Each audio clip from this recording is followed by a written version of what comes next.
शादी होता, सुनाए हमर दिल के तोता। कैसे हमरा के भुलैबू हो, कैसे ससुरा में जैबू हो। ई है सोची दिल बड़ा परेशान होता हो। सुनी है तो हर शादी होता, बुलाए हमर दिल के तोता। कैसे हमरा के भुलैबू हो, कैसे ससुरा में जैबू हो।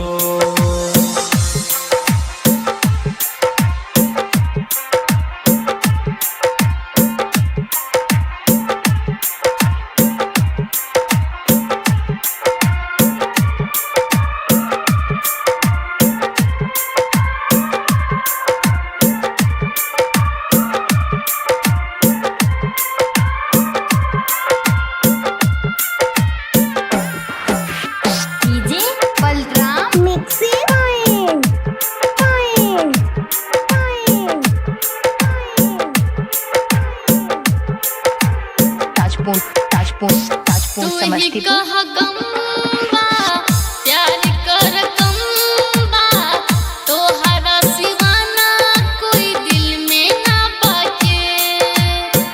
सपना के तन में बसल बाड़ू मन में, कैसे बताई बात दिल में जे बाटे।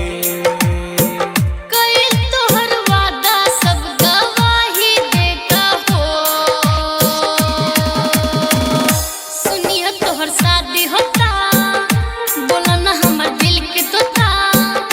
कैसे हमरा के भुलैबो हो, कैसे छोड़िए के जइबो हो।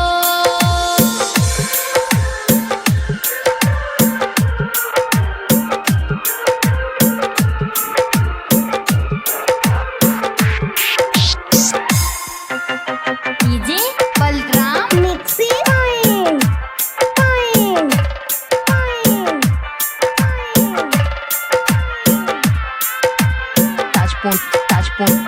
मेहंदी लगा के मुहावा छुपा के, भोरे भोरे होते जान छोड़ी चल जइबू।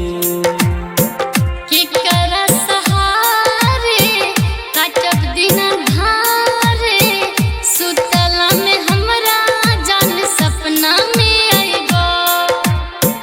कैसे कोई दिल हमर नाराज होता हो।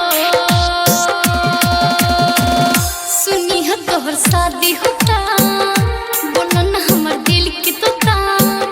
कैसे हमरा के भुलैबो हो, कैसे छोड़िए के जइबो हो। सुनी है तो हर शादी होता, सुनाए हमर दिल के तोता। कैसे हमरा के भुलैबू हो, कैसे ससुरा में जइबू हो। ई है सोची दिल बड़ा परेशान होता हो।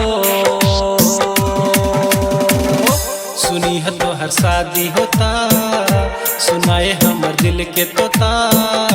कैसे हमरा के भुलैबू हो, कैसे ससुरा में जइबू हो। सुनी है तोहर शादी होता।